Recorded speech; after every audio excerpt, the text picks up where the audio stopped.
All right. Hello, everyone.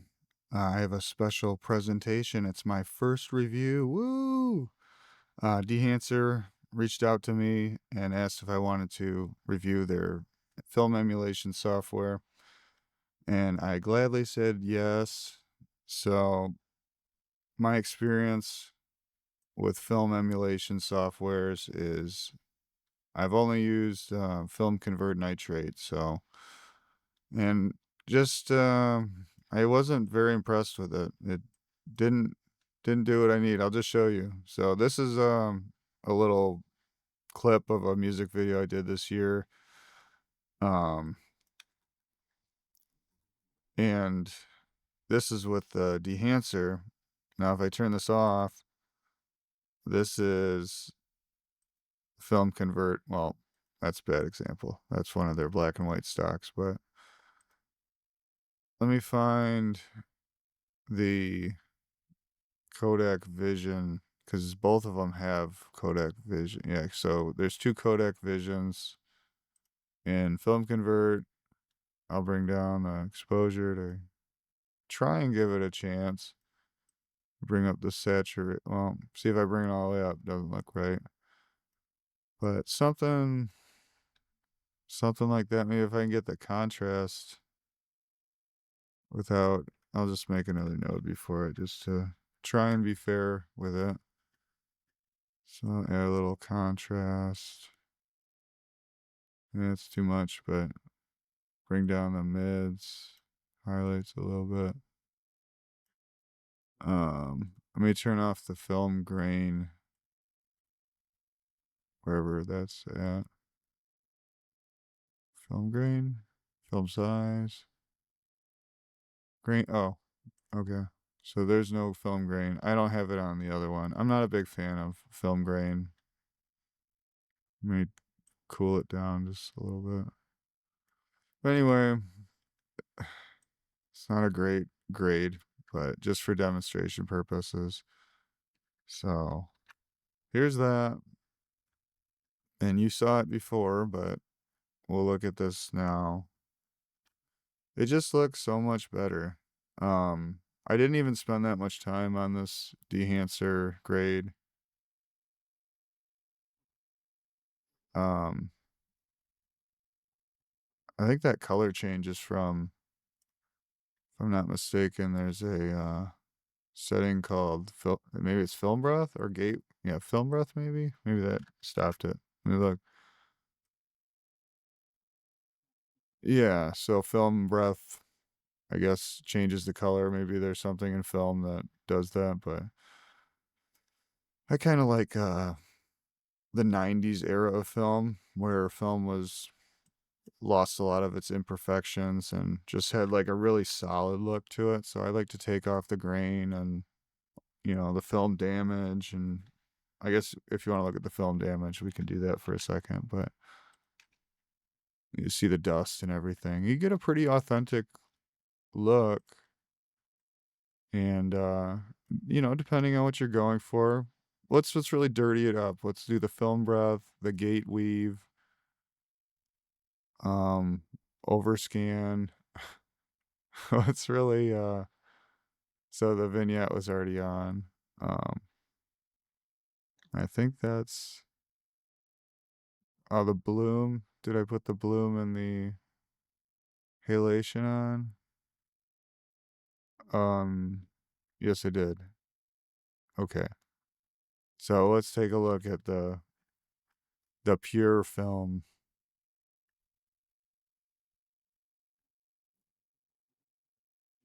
So it's cool. Um, yeah, I really like what Dehancer is giving as far as for narrative stuff. It's really a fun tool and adds a lot of production value to what you're trying to do. It's better than buying a ton of LUTs. It's like a you can generate LUTs with it. It has a LUT generator in it, so um, for consistency over your project, or you can just copy and paste. there's another option, but so I just want to do a quick grade. So here's another shot I did. My friend swinging a golf club and hitting a ball into a field. So let's grade this. So this was shot with my Lumix S1, I think. I think this is my S1. Yeah, this is my S1. But there's no S1 profile, but there's S1H and S5, and I think they share the same sensor, so should be no problem. So the first part, you have your input. So your exposure, I'm gonna leave maybe I'll warm it up just a little bit because this was shot around magic hour just to amplify that.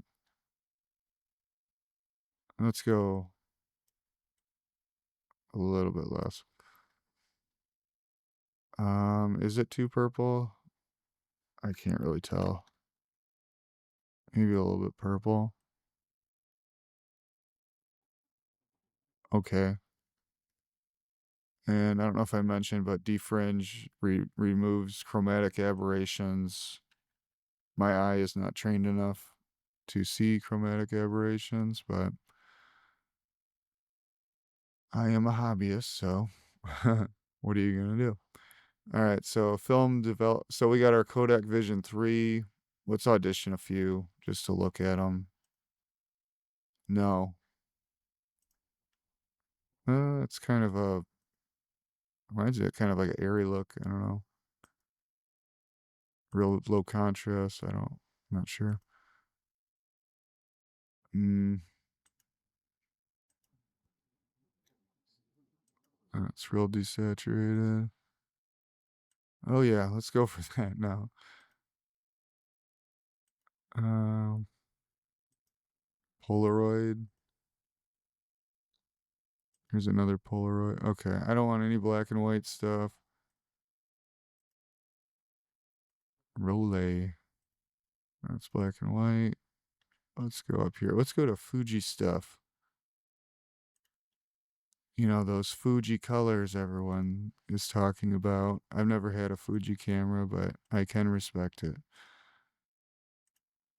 Velvio. Fuji 100. Okay. Fuji print.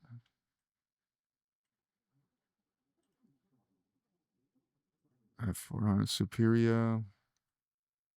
And Superior 200.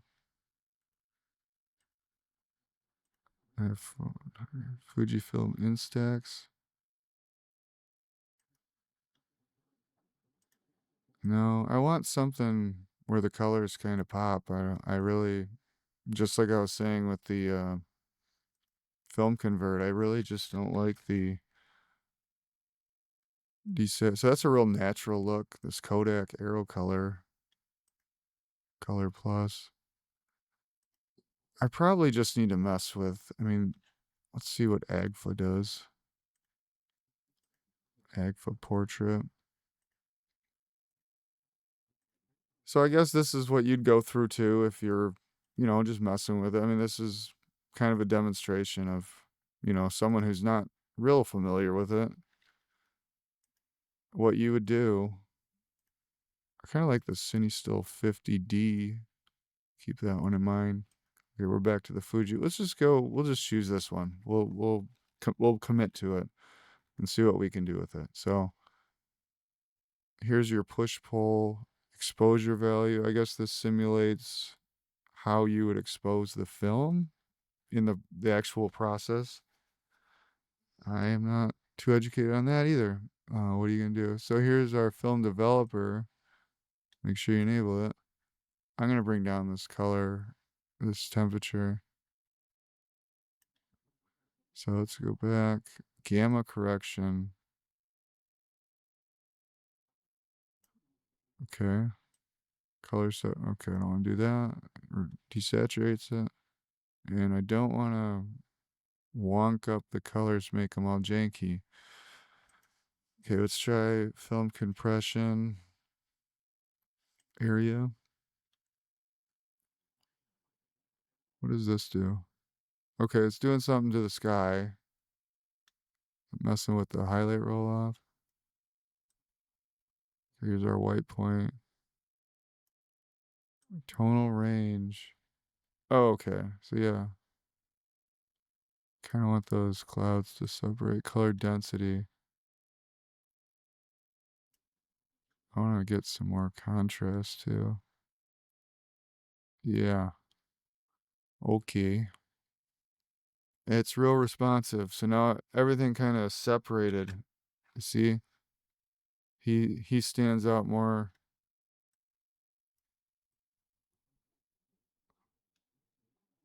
And I definitely want to kill all this film grain. I don't want the film grain. I don't like it. Get rid of it. I want this halation.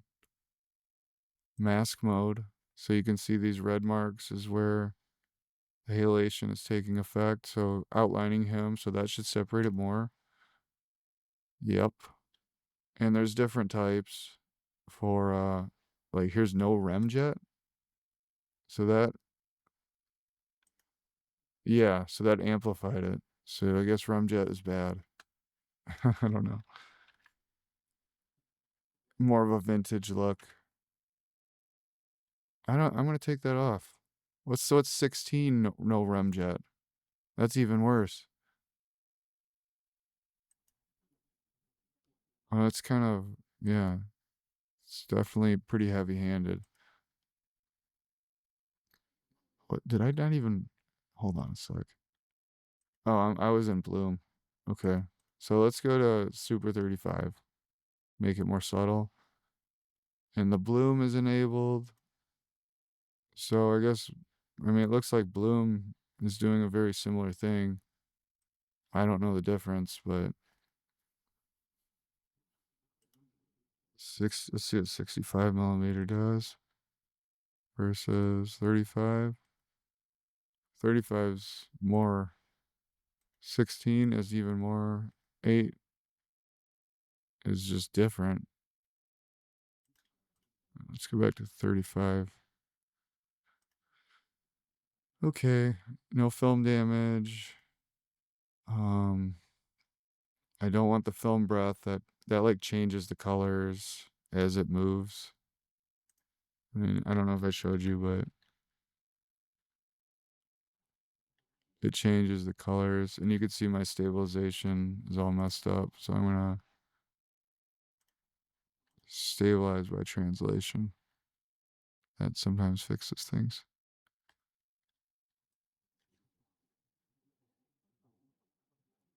Maybe. What else we got? Overscan. Oh, I don't want this. So let's do the vignette. Always a good thing. So you can change your exposure, your size. So this is kind of where I want to draw the attention. The feathering, it doesn't really show it on the mask mode. Same with the exposure, the aspect ratio, something like that.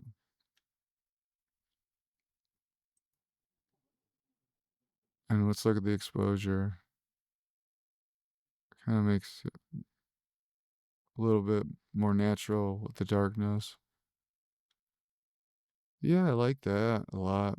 One other cool thing is the false color. So before you do this, or well, before you start adjusting things, you can do a node before and get your levels with your exposure right, skin tones in the mid area. Make sure you're not blowing out highlights. And it's got a clipping indicator. Nothing's clipping.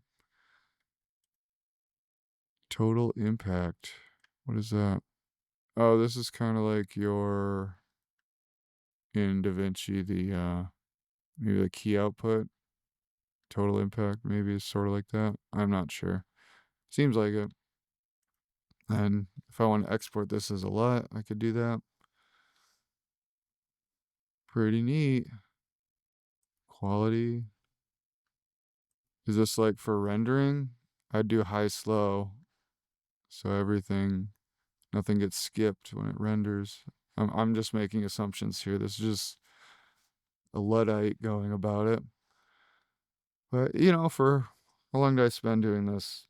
10 minutes, something like that, 5 minutes. It's a pretty good little grade just for a start. And shabam. And there's my bad gimbal work.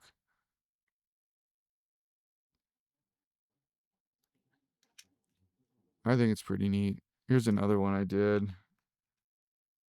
Just I'd probably adjust the colors a little bit more. I was using my cheapo Siri anamorphic lens. You can see the lens flares there. Just overall, I really like it. I'll definitely be using it when I do my next short film. Let's change since I got everything kind of adjusted, let's go through some other stocks.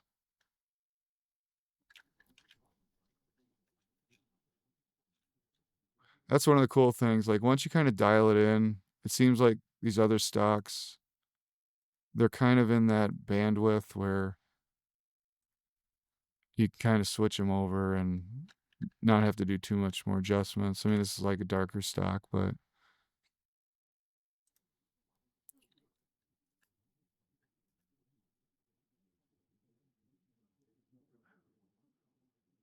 yeah.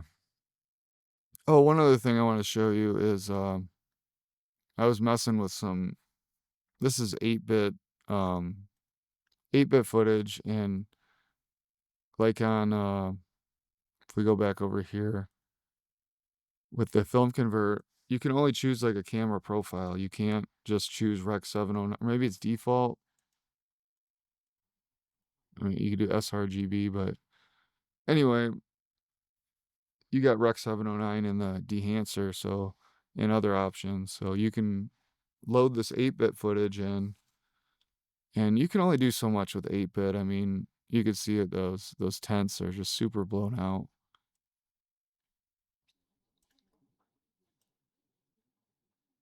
And I don't want to totally overdo anything, but not a great demonstration for 8-bit, but if you really wanted to, wow, maybe some of these will work, but okay, so here's one that might work. You're not going to win any awards with this shot. Let me turn off the halation and the bloom. Maybe bring up the exposure. We'll do it in Dehancer. And let's make it a little bit more golden hour.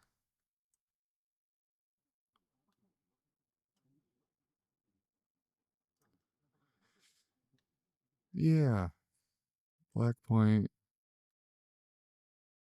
And I want to add the vignette, where that's at, vignette enabled. And contrast, color density. Yeah. Saturation. Let's do analog range limiter. I don't know. Maybe that just want to get these highlights on these clouds. Film compression.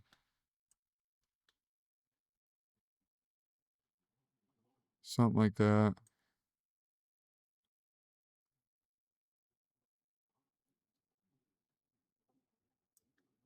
Because that roll off really needs some work.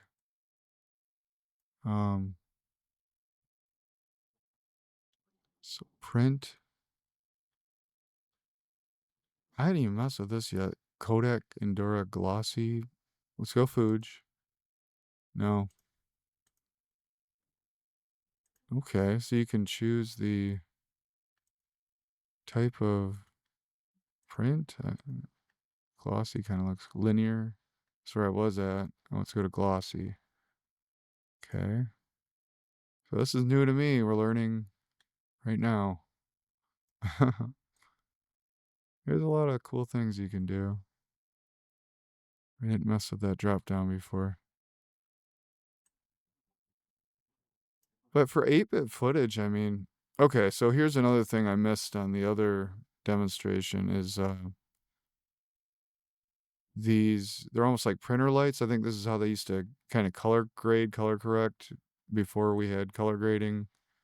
But it's almost like a split tone. So like I'm adding more blue. And if I want to add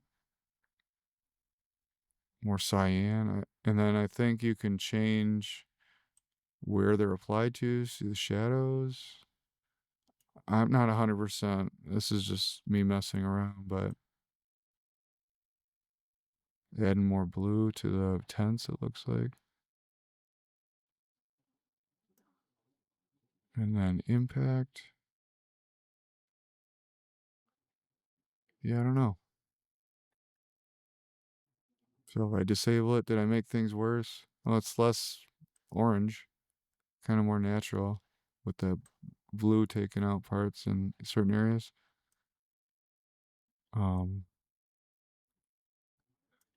It does well with the 8-bit. I really like it. So let's put the halation back on and the bloom back on and kind of reduce that just a little bit on both.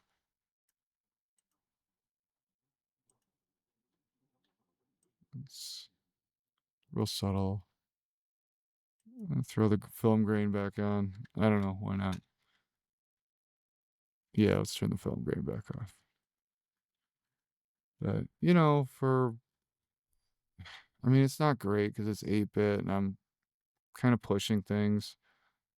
Bring back the saturation on the.